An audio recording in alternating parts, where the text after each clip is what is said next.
All right, we are live right now. This is the next left turn on Variety Sports Network. We with the host with the most, Aaron the cast man. We got Josh Edwards here. Oh boy, what a day in Martinsville. We got Denny Hamlin winning it. This is why I have Mr.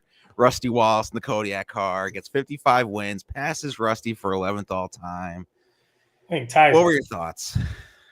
He ties him for 11th all time. Well, ties. He's gonna get another win this year. That's what He ties him for most wins at Martinsville. Ties him for wins overall. Does it at the track that Rusty was the king of. Like historically, I mean that's one of Rusty Wallace was known as the short track king for the majority of his NASCAR career, which stretches from the late. Well, his career stretches from the early '80s, but that dominance stretches from the late '80s through the early 2000s. So Hamlin is, already in refined company with his career. This just puts another trophy or skill set, attribute, accomplishment on his mantle. So congratulations to him. As much as I don't care for him as a racer, he's earned it. So, but my guy's still better. Did you like that he said 11 versus everyone? Like, I didn't realize Denny Hamlin was that underrated as a driver where people were against him. He thinks he is. I mean, the dude he's either loved or hated, and he doesn't like it. So he feels like if half the people don't like him, he's against the world. Bro, that just means you play the villain in NASCAR, and that's okay. NASCAR needs villains. Earnhardt was a villain for a certain amount of time. Gordon was a villain for a certain amount of time. Stewart was a villain for a certain amount of time. It's good to be the villain in NASCAR for a while. It means you're somebody of importance. You're a beast. And he's not of the mindset and the composure of the previous generations, let's just say. Yeah. He's a little soft. Just a weird. That's what I was trying to get at. Well, this today was actually a better Martinsville than Saturday night, so obviously there wasn't rubbing racing or anything too bad like that. But do you think that it was that was entertaining? That was there. See, okay, so that's entertaining, but but when other people do in the cup, it's bad. Anyways, was this the most boring Martinsville that you've seen? Just because obviously they handled 274 laps, but we had a lot of cautions. They're kind of wishy-washy. Like, what was it for at least 115 laps? There wasn't really much going on. And then obviously the last 60 laps, nothing happened. The top 5 leaders stayed where they were. Right. Like, is this the most boring Martinsville you've ever had? One of the most boring finishes. And I mean, this is kind of what short track racing is, to be honest with you.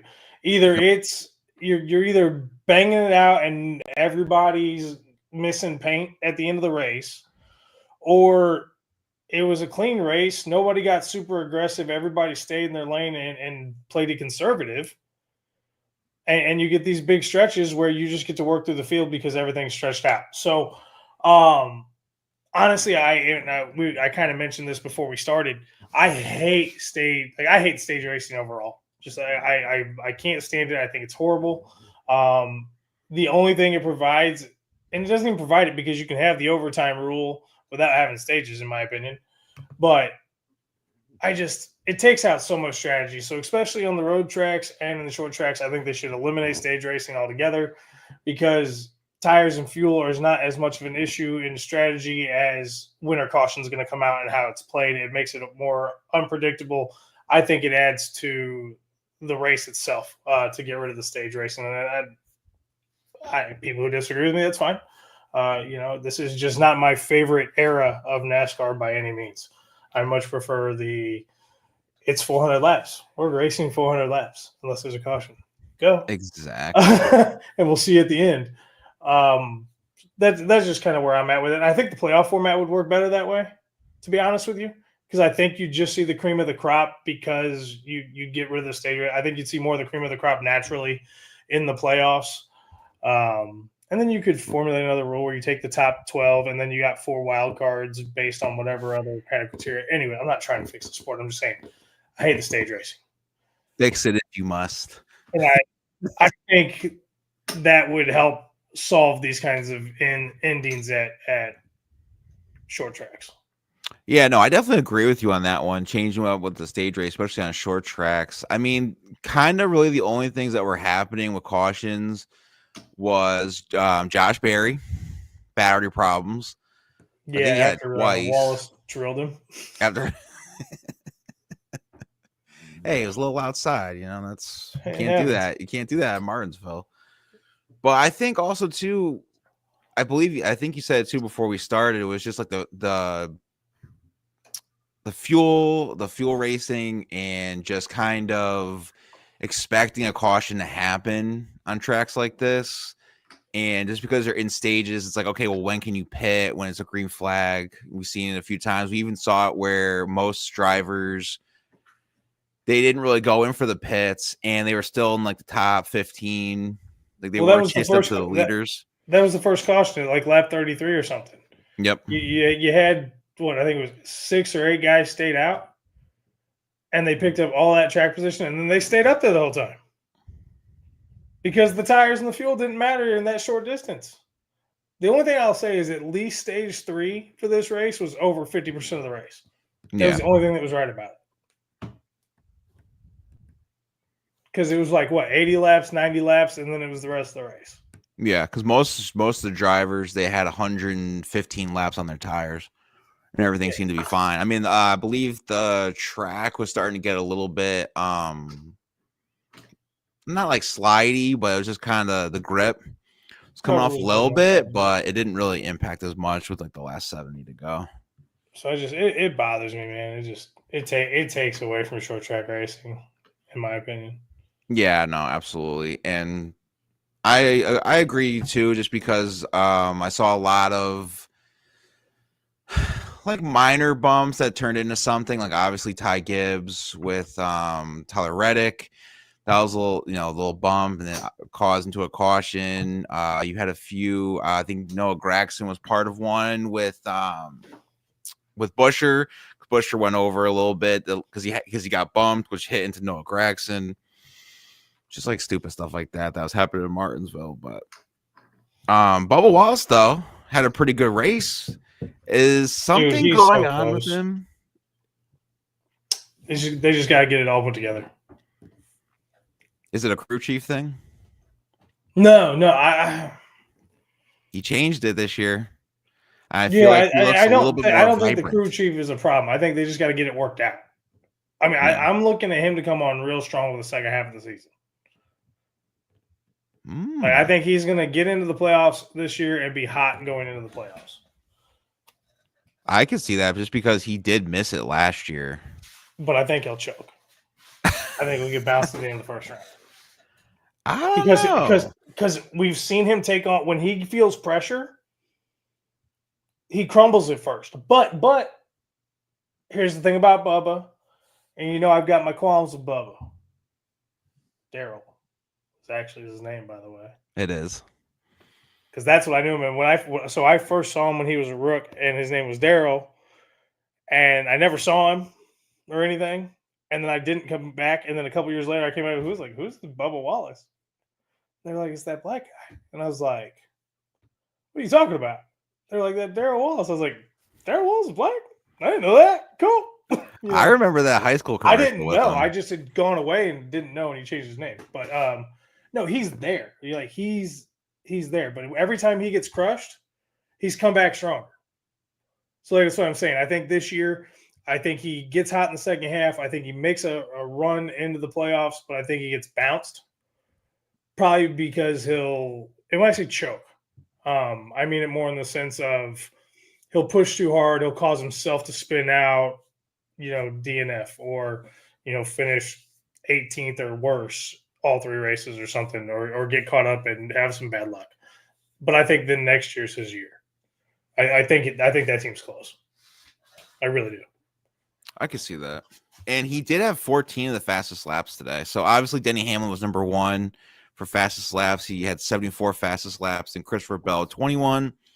Bubba had 14. Chase Elliott had 60. Kyle Larson at 13. He was struggling a little bit today. The Watermelon Man, Ross Chastain, he was getting a little bit with your boy Joey Logano, who you picked. By the way, I'm 2-0, just saying in picks. So in the last 2 weeks. Isn't that crazy? We all should have taken Hamlin. With the records he was going to set or match today, and with his history at this track, I could have taken Hamlin, man. You know how close I was to picking Ryan Blaney in this? I was going to take him because I was like, oh, he's plus 600. I'll take him this week. And then I looked at where he was starting, and I was like, 32nd. I'm like, how can I take it plus 600 as a fair? I was like, I should be able to take him as a dog because if he makes it all the way back from 32nd, that's a dog move. That's why I didn't take him. So I took Logano, and I thought Cindric was going to have a good race. I thought Penske was going to be there. They had a real rough day. Well, it's mostly Toyotas are pretty dominant on this track. Not just because Denny Hamlin won, but Keselowski used to be good at Martinsville. Remember, Keselowski is on the Jack Roush curse. I understand. He's not the same anymore. He was good with Penske. Yeah, this is true. So was Kurt Busch. Well, Kurt Busch is just good anywhere.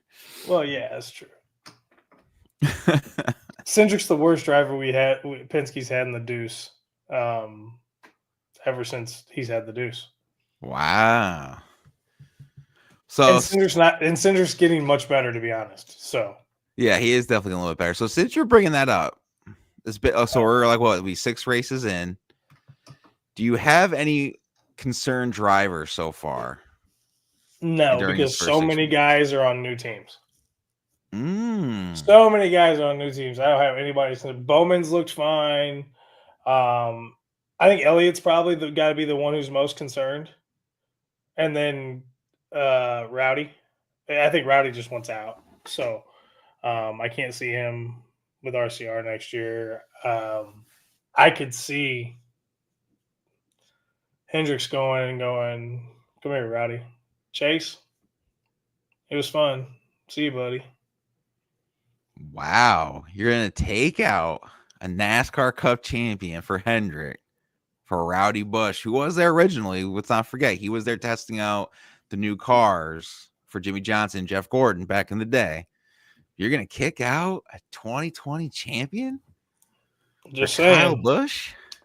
If things do not develop throughout this season, there's already rumors and rumblings of Jeff Gordon made a public statement that sounded like Chase needs to figure it out.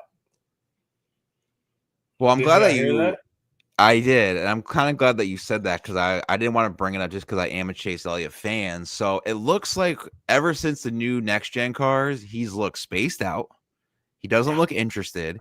Yeah, he's going to lead laps, whatnot, be top 4. But this race specifically, he is good at this track. Was leading. He had, I think it was 41 laps he led. And then once he became in the 5th to 6th range and then got into the top 4, he kind of just stayed there. And I was like, well, what are you doing, dude? Like, he's just kind of coasting along. Even in his, what do you call it? I guess a post-game interview with Jamie Little, he just seemed very disinterested in driving. I don't really understand that, especially when you're on Team Hendrick.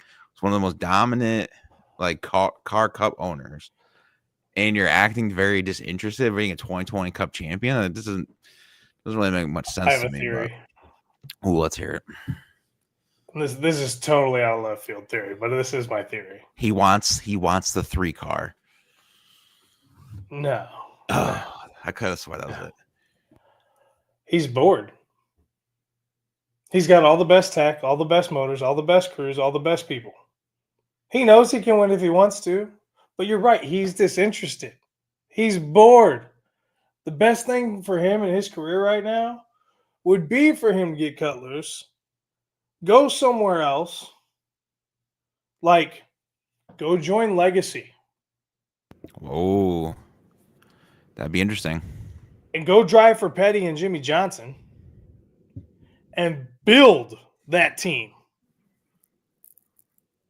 Now you got legend, your daddy's a legend, you're already a fan favorite. Now go build your legacy at Legacy. How about I that just for think a storyline? that's actually a really good storyline. That's movie, buddy. That Days of Thunder too. I just gave Chase Elliott his after career movie. Hey, you heard it here first on Variety Sports Network. So if that happens, you heard it here first. Honestly, though, that trademark that, please. For real, we're putting a trademark down. But that's kind of crazy, though. It's just like you're bored of this great technology. Drivers would kill to be in your position, and yet you're bored. Well, he knows he's good enough that if he wants it, he can do it. He's snapping fingers. He might be that guy. Yeah, he may just need a challenge, and he's not challenged. He's just taking his payday. It's a gravy train, man. Yeah, I do agree. Legacy would be a good one. I also think RCR, just because. No, RCR's had to. He needs to build his own legacy. That's why I picked Legacy. Yeah. Or you go over to Spire, somebody like that, and go build the team. True. I mean, Eric Jones did get disqualified for loose weight on his car, so maybe the 43 car would be open. That'd be the perfect one for him to drive too. Then maybe STP comes back and puts their paint scheme all back over it again. They could. But yeah, no, that's actually interesting. I mean, my concern drivers was not Chase Elliott because I just wasn't thinking of that. Mine was actually Ty Gibbs, even though he ran pretty good this race. He's gone. Yeah, I'm just concerned for what is going on. Like he obviously, yes, he got hit by Tyler Reddick, but just his finishes this year have been below top 20s. Obviously, know your grandfather is Joe Gibbs, so obviously, like you have a little bit of slack. I think the slack is getting cut off pretty soon. Like maybe he should go back down to Xfinity Series or something because this is get a little more seasoning. Yeah, because he's only in his third year. This is his third year, fourth year. How many years did he do down in Xfinity first? 2? I think so. I think it was 2. So that would be my concern. And obviously Kyle Busch just kind of feels like same thing as Chase Elliott. He's just coasting this year a little bit. I mean, obviously Coda. Listen, I didn't tell him to sign a 3-year deal. No one told him. Better than that. Yeah, no one told him at RCR to sign a 3-year deal for the number 8 car. But that's another driver for me that I'm concerned with. Brad Keselowski, I'm concerned with just because I think it is a Jack Roush curse. Jack Roush is one of the smartest guys, and any driver that has worked under him will say the same thing. But I just feel like he doesn't keep up with the technology, and when drivers go there, they're not really that good. That's just my opinion. So the last good driver he had was what? Mark Martin? You could say Mark Martin. You could say Carl Edwards. Carl Edwards was good. The 99 Carl car. Edwards is arguably better than Mark Martin. Yeah. But that's just me. I think Brad Keselowski, something's going on over there with his car, RFK, and maybe he should just stick to the ownership.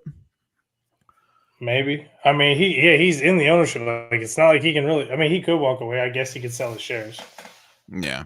But then he's out. I mean, nobody else is going to pair with him probably right off the bat. Nah, probably not. Oh, maybe Kevin Harvick. Kevin Harvick has a team, but it's not in the Cup. True, he said he would think about it. Junior's not going to pick him up. It's like Haas is going to come pick him up, or Stewart's going to come back in the game. Nah, Stewart is doing really well in NHRA, actually. So I think he's I think there's a reason why if Tony Stewart left. Conspiracy theory. But I feel like he just feels like the way NASCAR's going, he doesn't want any part of it. Right. So when you have a legend like that telling you pretty much like F off, I'm out of here, like that's a concern. A little bit. Just a little. But yeah, those are my concerned drivers so far. I mean, there's probably gonna be more up the list once we get further down. But I mean, I expect SVG to do a little bit better at this point. I didn't. I feel like he's just a race course kind of guy, and even in Coda, he was struggling, which he did finish. I think. What did he finish? 8th 10th Something like that. I think he was in top 10. Coda. Yeah, so I expected him But he to wasn't get where I those. thought he'd be in Coda. No, he was in the 20s. He was But can you think struggling a about bit. this? He'll be in the playoffs as long as he wins one of these, 7 road course races before the playoffs or 6 road course races before the playoffs? Yeah, I think he can win Chicago. Oh, yeah. Chicago, I think he would. Well, I guess they do Watkins Glen is in the playoffs, isn't it? Man, I don't even remember what the schedule is anymore. It's a little insane, but he has Sonoma as well. I think he can do very well in Sonoma. Yeah. Hold on. Let me go look this up real quick. Well, while you're looking that up, obviously, keep going. I'll go look this up. Obviously, the race results here: Denny Hamlin 1, Christopher Bell 2, Bubba 3, Chase Elliott 4, Kyle Larson 5. So JGR finished 1-2 punch, as did Hendrick last week. And then Ross Chastain finished 6th, Ryan Preece 7th, Joey Logano 8th, Chase Briscoe 9th, Todd Gilliland 10th, and Ryan Blaney, which there was a little controversy that they threw a caution out so Ryan Blaney could be on the lead lap, but that's another conspiracy theory. But then again, it is NASCAR. I saw that finished right 11th. Yeah. Michael McDowell 12th, Ty Gibbs 13th. Even though we're just talking about him, I still think he's a little concerning. Ty Dillon 15th, Reddick 14th. Now round up the top 15. But yeah, with SVG, I think with Sonoma, Chicago, and maybe Watkins Glen, that's probably 3 wins right there. I already guaranteed that for him. Like, I thought Trackhouse was going to win 5 races this year, and he was going to have the majority of it. Oh, hold on. You got Mexico City, which he should win. Oh, yes. I wasn't sure if that track was still going. Well, either was I. It doesn't matter. If that race gets moved to Daytona, like we heard rumors about earlier, but I've heard nothing since those rumors came out. Yep. But if that were to happen and he does get moved to Daytona, I still think he's got the advantage of Daytona. Larson would. I mean, plenty of the NASCAR drivers have driven in the day 24 hours of Daytona, so it's not like they don't know the track. We all know the track. Aaron, I'm sure you know the track. I know the track like the back of my hand because of playing Gran Turismo for. Yeah, I was gonna say Gran Turismo is definitely gonna. I can do that one in my sleep. Yeah, but so I think Mexico City that should be a guaranteed win as long as he stays clean. He should qualify first, and he should never lose the lead in meaningful competition. Chicago, he should win. Sonoma is the week after that, so I mean he could just be in a hot hand because that's 3 road courses in 5 weeks. Just so you know. That's most of June and the first half of July. They're not doing Indianapolis road course. Then you get Watkins Glen in August 10th. So there's 4 before the playoffs. So yeah, you got 4 before the playoffs left. Sheesh. Oh yeah, he can definitely get one of them. 3 of them he could definitely win, and even Watkins Glen he can win. Yeah. So he could make the playoffs, and then hold on. He probably wouldn't make it out of the first round. Actually, he probably wouldn't. Yeah, he probably wouldn't make it out of the first round. He'd have a chance to, if he did make it out of the first round somehow. You got the Roval is the last race of the round of 12, so he could potentially get probably into the round of 8. Oof. Just by being a road course racer. Exactly. Wow. Very interesting. But before we close out, do you have any final thoughts about either Martinsville or coming up for the Darlington? I hope Darlington's better. I am not happy with the way the broadcasts are going right now because we are not. I don't have Prime, so I'm not getting to see anything but the race. Prime's coming up next week, dude. They've been on Prime for the last 3 weeks. I haven't been able to get anything. So that's why the races are all on FS1, and I'm super mad about Bristol because I enjoy watching Bristol's qualifying. I enjoy everything about Bristol. So you might have to buy that subscription. No, can't do it. Can't do it. They make enough money as is. That's true. They don't need more mine.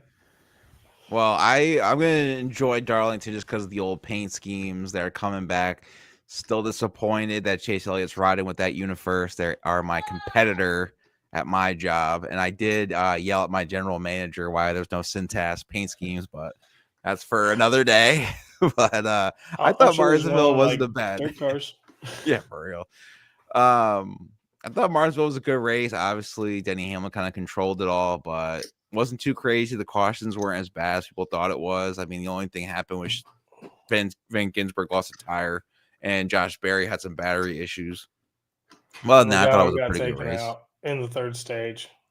Yeah, Logano had a good race all the way through. He was in the top 10 all day and got taken out again in the third stage. by who? The Watermelon Man. No, it was Chase Yeah, Briscoe. I thought it was Ross Chastain because he Briscoe's the got one who bumped. came up and hit him. Yeah, but Ross Chastain was in front of him. Hey, you got to control your car going into the turn. Well, that's not how NASCAR rolls anymore. Okay, no one. It's all bump and runs and win and get in. I understand, but Jesus, Logano's having the worst luck. I would say he's a concerned driver, but he's a 3-time Cup champion, so he knows what he's doing. And he's a summertime guy. So yeah, I'm not exactly. Yet. Exactly. Well, before we leave here, make sure you like, subscribe, do everything Variety Sports Network on YouTube starting April 1st. No, it's not April Fool's joke. I heard it from the top. Everything's going to YouTube, so make sure you guys like, subscribe to the Variety Sports Network YouTube show. There's seventh inning stretch on this week. I believe double. Why I call it double. So I don't think it's double anymore. The fast lane, fast break. Yep, fast break. It used to be Fast lane is double. The show here in St. Louis on the radio. Yeah. So check that out during the week. Also check out the 5-hole, and again, make sure you like and subscribe. But that'll do it for Martinsville. Hopefully, we'll get a good one next week at Darlington, but I don't see why we wouldn't, but who knows. But we will talk to you all later. Peace.